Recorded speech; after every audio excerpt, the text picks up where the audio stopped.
The relentless struggle against poverty is often misunderstood as a brutal battle in life. But making money and building wealth, that's a game. A game with clear rules that few people truly understand. In this video, Florence Scovel Shinn will reveal those rules and show you how to flip the script. Stop being a pawn and start playing to win. Stick around until the end. You won't believe the difference it makes. Rule number 1. The board is your mind. Understanding where the game really happens. Welcome to the game. The first and most critical rule, the one that holds everything else together, is this. The game doesn't play out in the outside world. It's not in your bank account, your office, or the stock market. The real game, the only one that matters, takes place on a 6-inch board, your mind. Florence Scovel Shinn taught that life is a mirror, reflecting back what's going on inside you. Your outer world, your bank balance, your debts, your opportunities, is just the scoreboard. The actual game, the moves, the strategies, and the wins, happens entirely on the board of your imagination and beliefs. You've been trying to win by messing with the scoreboard, working harder, chasing raises, cutting expenses. But that's like trying to win a chess match by moving pieces on a picture of the board. It's pointless. Victory only comes when you learn to make your moves on the invisible board of your consciousness. Your subconscious mind is the game board. Your dominant beliefs are the rules that set the boundaries of your game. If you've got a deep-seated belief that money is hard to come by, that belief becomes a rule on your personal board. It creates blocked spaces and obstacles that stop your prosperity pieces from moving forward. If you believe rich people are dishonest, your mind, in an effort to keep you honest, will sabotage every chance you have to build wealth. The game is rigged from the start, not by the world, but by the rules you've set in your own subconscious. Florence called these the convictions of the carnal mind, the ideas you've soaked up from society, your family, the news. And until you rewrite those rules, you'll keep playing a game that's impossible to win. The Bible lays out this truth in a powerful way through the story of the conquest of Canaan. In Numbers, chapter 13, Moses sends 12 spies to scout the promised land. All 12 saw the same board, a land overflowing with abundance, flowing with milk and honey. But they played the game in wildly different ways. 10 of the spies looked at the board and fixated on the obstacles. They said, "The people there are powerful, their cities fortified and huge. We seemed like grasshoppers in our own eyes, and we looked the same to them." In their minds, the game was already lost. They saw themselves as grasshoppers facing giants. But 2 spies, Joshua and Caleb, looked at the same board and saw a game they could win. They said, "Let's go up boldly and take possession of it, for we will surely overcome." They didn't deny the giants, but in their minds, God was bigger. The result: the 10 spies who played the game of defeat in their minds died in the wilderness. Only Joshua and Caleb, who played the game of victory, entered the promised land. The outer board was the same. The inner board determined their fate. Your first move to turn the game of poverty around is self-examination. You've got to become a referee of your own mental board. What's the first word or feeling that pops into your head when you think of money? Is it hard, stress, lack, or is it freedom, opportunity, energy? Be real with yourself. That gut reaction reveals the secret rules of your game. Drop that word in the comments if you've got the guts. Bringing that rule into the light is the first step to rewriting it. And if you're ready to learn how to erase the old rules and design a new board, hit that like button and subscribe, because with every chapter, we're giving you a new rule of power to lock in your victory. Rule number 2. Your words are the pieces, the power to move reality with your voice. You've got it. The game plays out on the board of your mind. Now, rule number 2.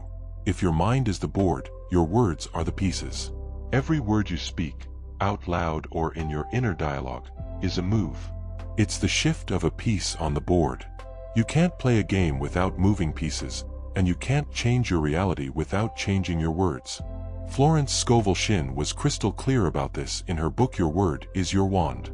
She taught that your words carry massive vibrational power. They're decrees that go out from you, ripple through the universe, and come back as experiences that match. You've been playing the poverty game because you've been using your pieces, your words, to create that reality. Phrases like, "I don't have any money," "That's too expensive for me," "Life's a struggle," or "I never get what I want," are powerful moves. They're plays that corner you into a checkmate of scarcity. Most people think their words just describe reality. They look at an empty bank account and say, "I'm broke." They think they're just stating a fact. But Florence taught the opposite. Your words create your reality. When you say, "I'm broke," you're not just describing a temporary situation. You're making a move, issuing a command to your subconscious and the universe to keep manifesting broke. It's a vicious cycle. You see lack, you talk about lack, and you create more lack to see and talk about. To flip the game, you've got to break that cycle. You need to start using your pieces deliberately and strategically. Stop using your words to describe your current situation and start using them to decree the reality you want. Instead of, "I don't have any money," your power move is, "I am abundantly supplied. My provision comes from God, and it's limitless." The Bible, from Genesis to Revelation, is a testament to the creative power of words. In the very beginning, in Genesis 1, how does God create the universe? He speaks, "Let there be light," and there was light. "Let there be a firmament," and there was a firmament. Every act of creation started with a spoken command. Proverbs 18 verse 21 lays it out plain. "Death and life are in the power of the tongue, and those who love it will eat its fruit." It doesn't say the tongue describes death and life, it says it has power over them. You're literally eating the fruit of the words you've been planting. Jesus got this completely. When he faced a barren fig tree, he didn't complain, he cursed it with a word, and it withered. At Lazarus's tomb, he didn't plead, he commanded, "Lazarus, come out." He used his words as power pieces to shift reality. Your move now is to become a vigilant gatekeeper of your mouth and mind. Start paying attention to the words you use about money and your life. What's that negative phrase or broke joke you keep repeating, maybe without even noticing? Like, "Money doesn't grow on trees," or "Born poor, die poor." Pinpoint that losing move. Write it in the comments to own it. And starting today, every time you catch yourself about to say that phrase, stop. Cancel it. Replace it with your new power move.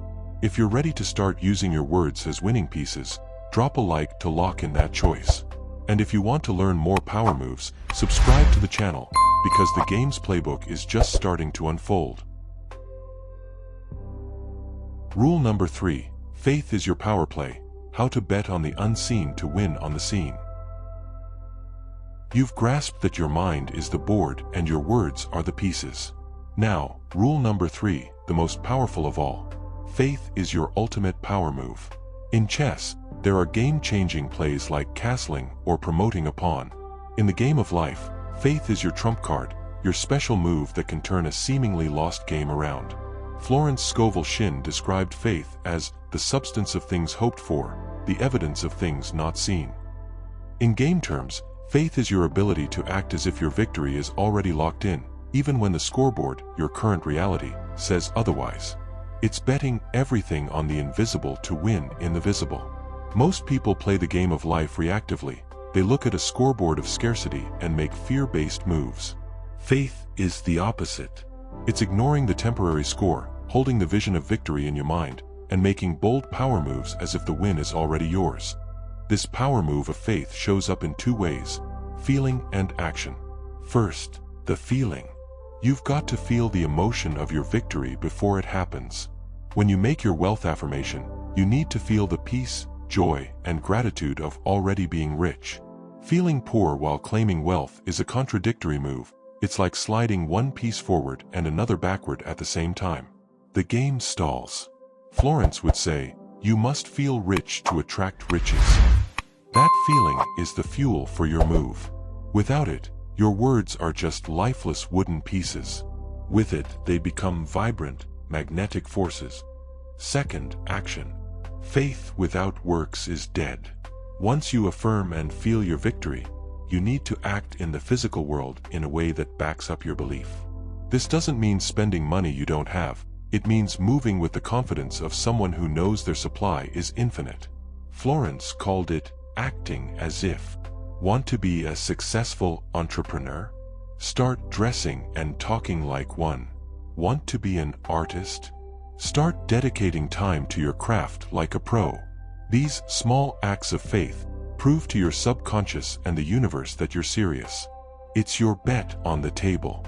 It's saying, I'm all in on my vision because I know the win is mine.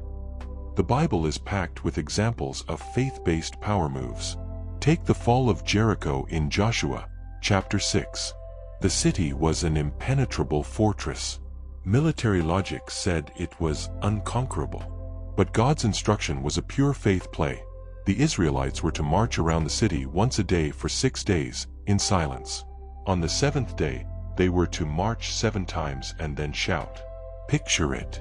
To an outsider, it looked absurd. They weren't fighting or attacking, just walking and blowing trumpets. But they were acting in faith, following divine guidance. And the result of that seemingly illogical move? When they shouted, Jericho's unbreakable walls collapsed. The victory didn't come from force but from faith expressed through obedient action. Your Jericho is the walls of debt, lack of opportunities, or limiting beliefs that seem impossible to breach. Your power move isn't fighting them, it's marching around them with faith, making your affirmations, feeling your victory, and taking small actions that show your confidence. What's one small act of faith you can take this week to show you already see yourself as a winner in your financial game? Maybe it's buying a book on investing, setting up your office to welcome new clients, or simply walking with the swagger of the prosperous person you're becoming. Share your faith move in the comments. And if you're ready to master this power move in every area of your life, hit that like button and subscribe so you don't miss the next rules of the game. Rule number 4. Know your opponent, the shadow player of doubt, and how to beat him. You've got the board, your mind, the pieces, your words, and your power move, faith. You're ready to win. But every great game has an opponent. In the game of life, your true opponent isn't the economy, your competitors, or a lack of opportunities. Your real enemy is an entity living inside you. Florence Scovel Shinn called it the army of the alien, or the carnal mind. We'll call it the shadow player. This opponent is the embodiment of all your doubt, fear, resentment, and limiting beliefs. It knows your weaknesses inside out. It knows exactly which buttons to push to throw you off your game. Knowing your opponent's tactics is the key rule to avoid being defeated. The shadow player's main tactic is the counter-affirmation attack. The moment you make your power move, your affirmation of wealth and success, it strikes back. You say, I am rich and prosperous. The shadow player whispers, rich? Look at your bank account. You're delusional. You declare, a big opportunity is coming my way.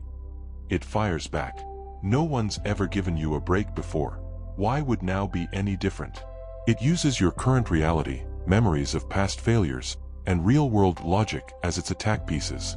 Its goal is simple, to make you feel ridiculous and hopeless so you abandon your affirmations. It wants you to believe the current scoreboard is more real than your vision. So, how do you beat an opponent that uses your own memories and logic against you? Strategy 1. Don't argue with it. Don't play its game. Trying to fight or reason with doubt is like wrestling a shadow. You just wear yourself out. Florence Scovel Shinn taught to treat that voice with indifference and authority. When the shadow player makes its countermove, you don't debate. You simply make your power move again, with even more conviction. You ignore it and reaffirm your truth. Your persistence in affirming, despite the inner mockery, is what weakens it. The shadow player feeds on your attention and doubt. When you starve it of both, it starts to fade. The Bible gives us the ultimate example of handling the shadow player in the story of Jesus' temptation in the wilderness, in Matthew, chapter 4. After fasting for 40 days, Jesus is vulnerable. The tempter, the shadow player, swoops in with its signature tactic, doubt and twisted logic. It says, if you are the Son of God, turn these stones into bread. It's a direct attack on Jesus' identity, using his hunger, the current reality, as a weapon. But how does Jesus respond? He doesn't argue. He doesn't say, "Of course I'm the Son of God." He makes a power move, quoting spiritual truth. It is written, "Man shall not live by bread alone, but by every word that comes from the mouth of God." He counters material logic with spiritual logic. The tempter attacks 2 more times, and each time, Jesus responds the same way, with the word, with truth, until the defeated opponent slinks away. Your strategy to defeat your shadow player is the same. You need your power moves ready. When it hits you with the image of your bank account, you counter with truth.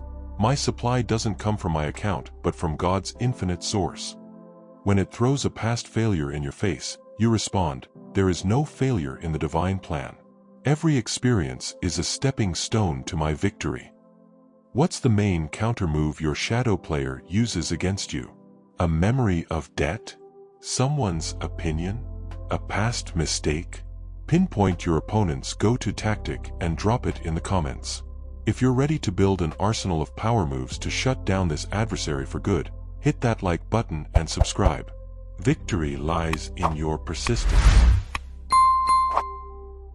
Rule number 5, the law of the boomerang. What you throw into the game always comes back to you. You're in the game, making your power moves and neutralizing your inner opponent. Now, rule number 5, one of the simplest yet most overlooked. What you throw out in the game always comes back to you. Florence Scovel Shinn called it the law of the boomerang. Others call it the law of karma, or the law of sowing and reaping. The principle is the same. Every thought, word, feeling, and action you send out is energy you release into the universe. And by an unbreakable law, that energy completes a cycle and returns to you in kind. There's no escaping this rule. You're the center of your own game universe, and everything you project, near or far, is on a direct path back to you. Mastering this law is key to ensuring only wealth, health, and success come back your way. Many people apply the other rules, making their prosperity affirmations, but sabotage themselves by throwing negative boomerangs. They affirm wealth for themselves but feel envy at their neighbor's success. Envy is a potent boomerang. It's a declaration of lack, a belief there's not enough to go around, and that scarcity energy will come back to them. They pray for a business opportunity but criticize and judge others' efforts. Criticism is a boomerang that attracts criticism and failure in return. They want to be paid for their work but grumble when paying their own bills. Complaining about payments is a boomerang that ensures money remains a source of pain and stress. Florence taught that you must bless everyone's success, rejoicing in others' prosperity as if it were your own, because, in the field of divine mind, it is. When you celebrate another player's win, you're launching a boomerang of celebration and victory that will circle back to you. The Bible spells this out clearly in Galatians 6 verse 7. Do not be deceived, God cannot be mocked. A man reaps what he sows. It's farmer's language. You can't plant seeds of criticism and expect a harvest of harmony. You can't sow winds of gossip and not reap a storm of discord. The lesser-known story of Adonijah in Judges, chapter 1, illustrates this brutally.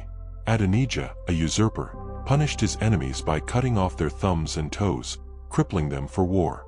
Years later, when he was defeated, his captors did the exact same to him. His own words admit the law of the boomerang. 70 kings with their thumbs and toes cut off gathered scraps under my table.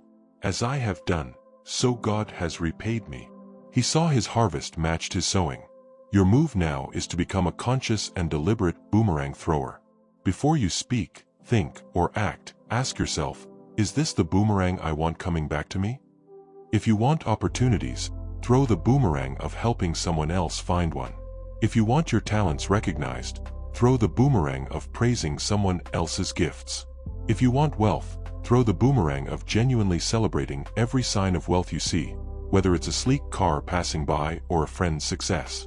Bless it. Wish it more. By doing so, you're planting the seeds of your own abundant harvest. What negative boomerang, criticism, envy, complaining, will you commit to stop throwing starting today?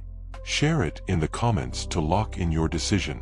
And if you're ready to throw only golden boomerangs, hit that like button and subscribe to keep mastering the rules of this game. Rule number 6. the intuition cheat code, getting secret hints from the game developer. You're playing the game like a pro, moving your pieces with powerful words, wielding faith as your ultimate move, and throwing only boomerangs of success. Now, rule number 6 gives you an edge that feels almost unfair: the cheat code of intuition. In video games, there are secret codes, cheat codes, that developers hide to give players special abilities, like invincibility or access to hidden areas. In the game of life, the developer, God, Infinite Intelligence, has built in a cheat code too. It's your intuition. Florence Scovel Shinn called it divine guidance, or the celestial radio. It's your direct line to the mind of the game's creator.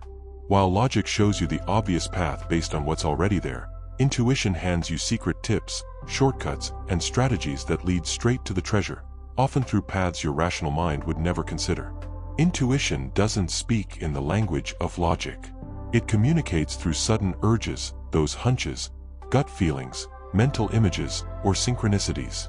It's that random urge to call someone you haven't spoken to in years.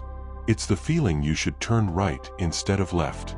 It's a business idea that seems too simple to work. It's a book that falls into your lap with exactly the answer you need. The shadow player, your inner opponent, hates intuition. It'll try to discredit it every way it can. That's nonsense. It's just your imagination. Get real. It does this because it knows intuition is your cheat code to winning the game fast and effortlessly. Logic makes you climb the mountain the long, hard way.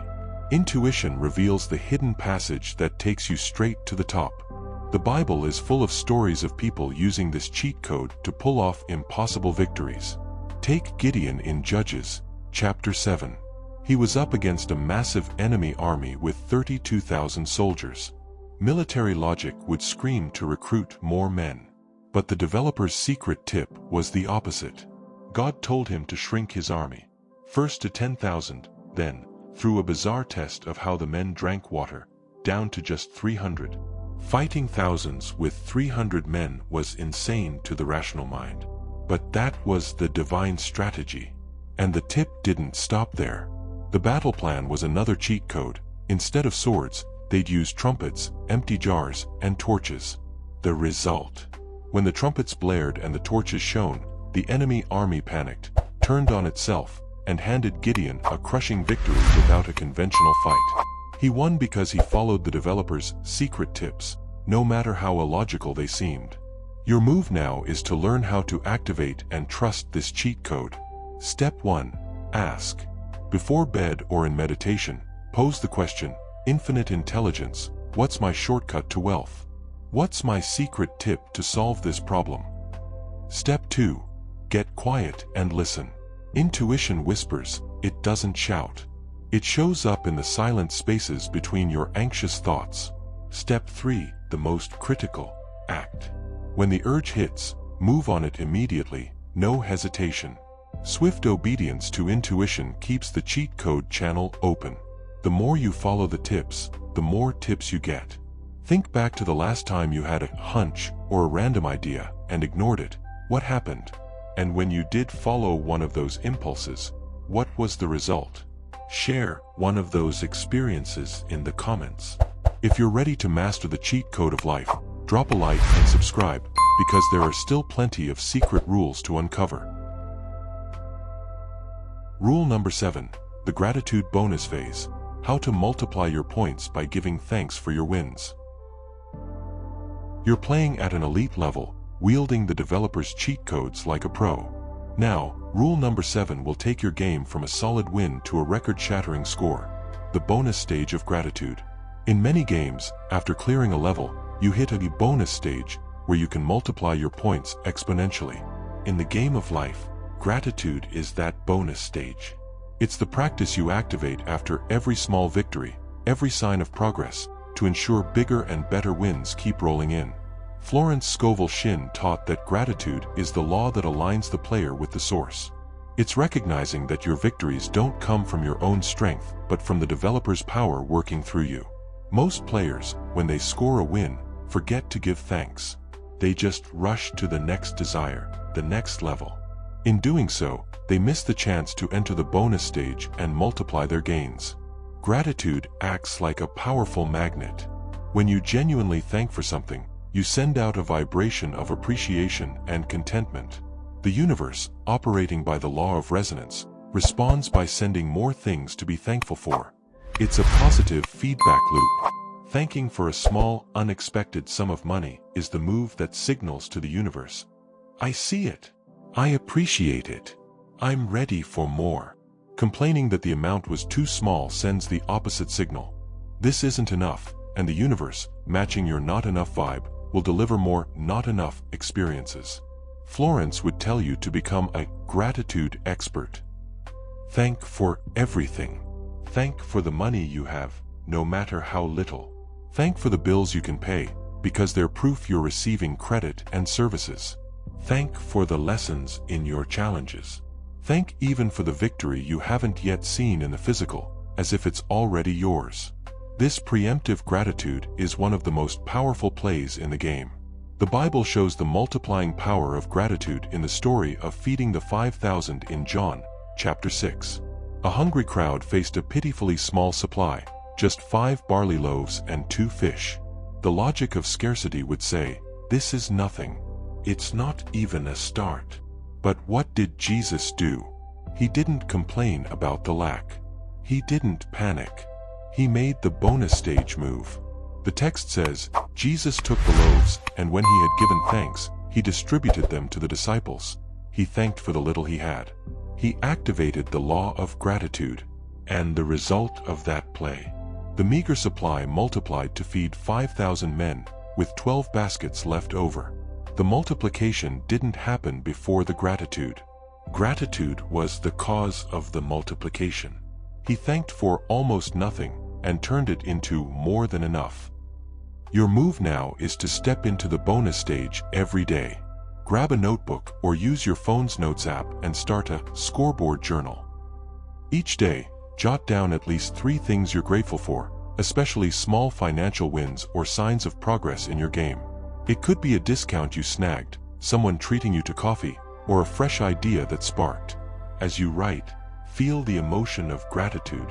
Feel like a player who just unlocked a bonus round. What are you genuinely thankful for in your financial life right now? Maybe it's the ability to pay your rent or the roof over your head. Share one of those gratitudes in the comments to kick off a wave of appreciation. And if you want your life to become a non-stop bonus stage, drop a like to celebrate your wins and subscribe to keep racking up the points of prosperity. Rule number 8, zeroing out the shortage phase, Joshua's strategy for tearing down the walls of Jericho. You're playing at a master level, multiplying your points with gratitude. But every great game has that one stage, that final boss that seems impossible to beat. In the game of life, this is the wall of scarcity. It might show up as crushing debt, a chronic lack of opportunities, a business that won't take off, or a limiting belief so old and strong it feels like part of you. It's your personal Jericho, a fortress blocking your path to the promised land of wealth. Trying to attack this wall with worldly tools, more work, more effort, more worry, is like throwing pebbles at a castle.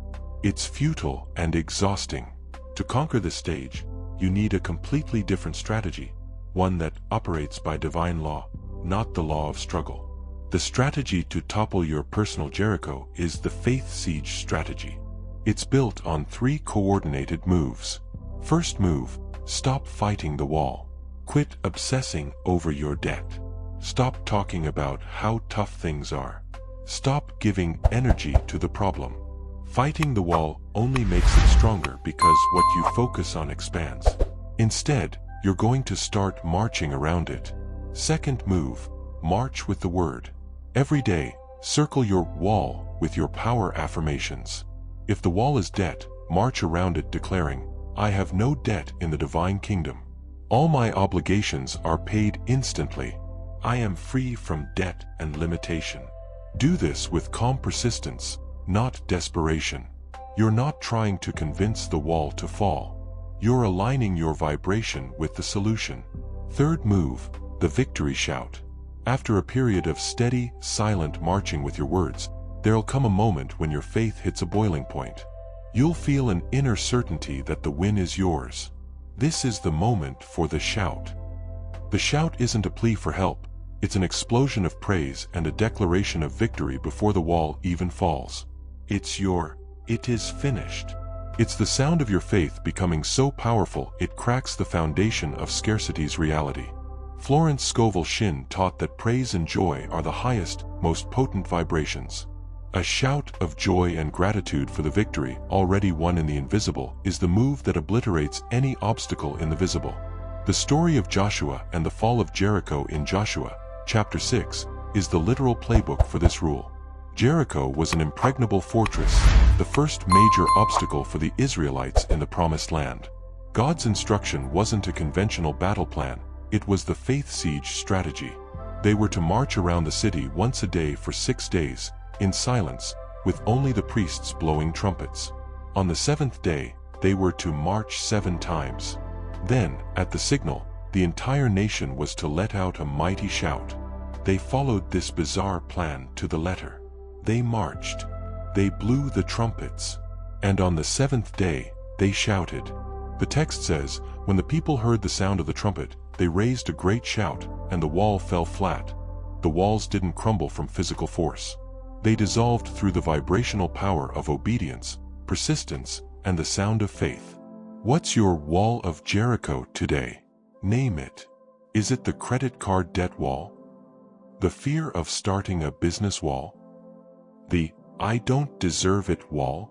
Identify your final boss and write it in the comments. Starting today, begin your march. Circle that wall with your affirmations. And get ready for your victory shout. If you're ready to tear down the walls holding you back, drop a like as the sound of your first trumpet blast. And subscribe to get the full map to your promised land. Rule number 9, the preparation save point. How to save your progress and avoid game over. You've learned to play with power, defeat your inner opponent, and tear down the walls of scarcity. You're winning the game. But every player knows a victory can slip away if you don't save your progress. In a video game, a save point is that safe spot where you lock in your achievements so you don't have to start from scratch if you're knocked down later. In the game of life, rule number 9 is about creating your own save points. The key mechanism for this is prudent preparation. Florence Scovel Shinn taught that faith isn't recklessness. Faith isn't blowing every dollar that comes in because God will provide more. That's not faith, it's tempting fate. True faith acts with wisdom and plans for the future, not out of fear, but out of intelligence. Creating save points is the move that shields you from a financial game over and ensures your progress is rock solid and lasting. Your primary save point is your financial reserve, your ark we've talked about before. But now, as money starts flowing, it takes on a new role. It's not just prep for a leap, it's a wealth management tool. Continually feeding that reserve, even when you're earning well, is the move that gives you bargaining power, peace of mind, and the ability to seize big opportunities that require capital. It's your save game that lets you bounce back from unexpected setbacks without restarting at zero. The second save point is continuous education. The game of wealth is always evolving. New opportunities, new technologies, new laws. Thinking you already know it all is the fastest path to stagnation. Save your progress by investing in yourself. Read books, take courses, attend seminars, hire mentors.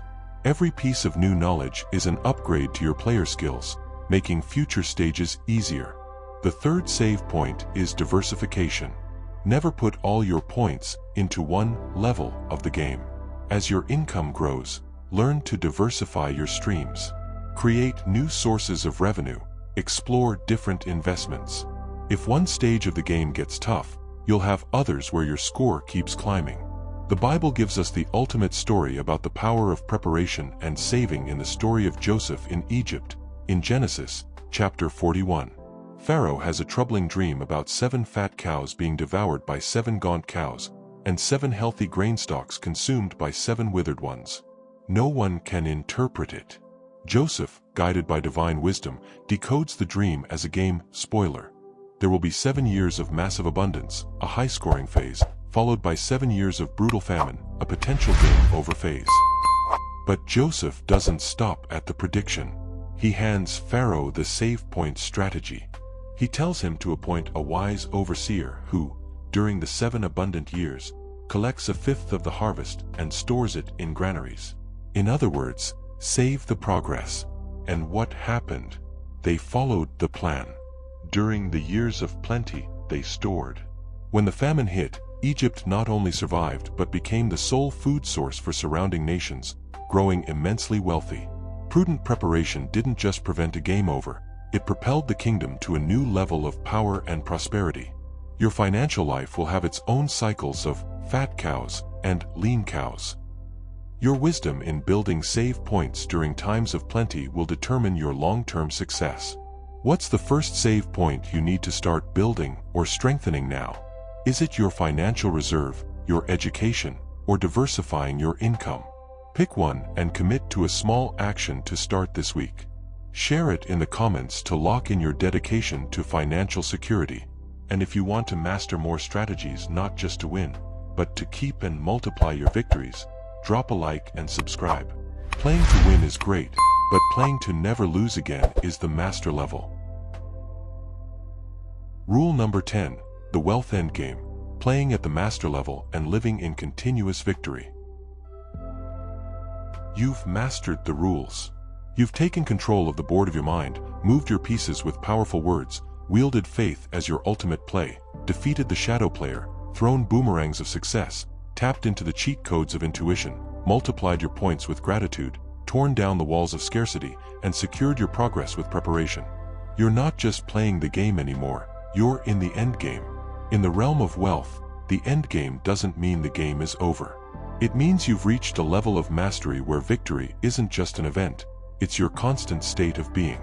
You're no longer playing to escape poverty.